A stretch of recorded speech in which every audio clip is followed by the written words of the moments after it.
Hello guys, welcome back to the channel. In today's video, I'm going to show you how you can create a pivot table on Microsoft Excel.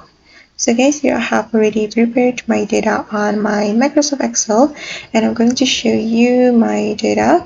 So here I have a large amount of data, as you can see.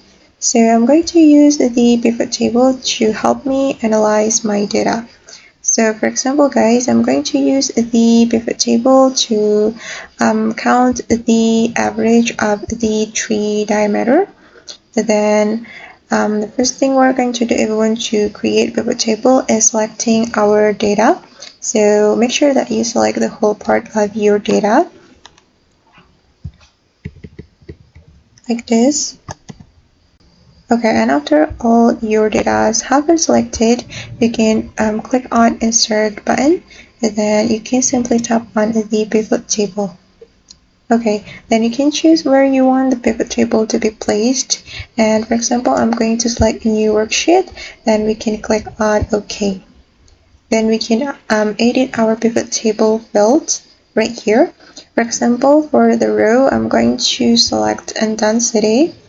And for the column, I'm going to select the plot.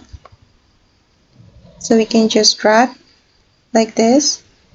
Then for the value, since I want to count the average of tree diameter, I'm going to drag this tree diameter right here. Then I'm going to tap on this option. Click on value field setting to change the value. Then since I want to count the average, so I'm going to choose average.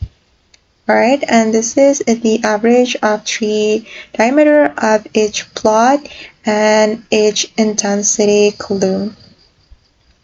Alright guys, and that's how we can create pivot table on Microsoft Excel. I hope this tutorial will be useful for you. Thank you so much for watching and see you on the next video.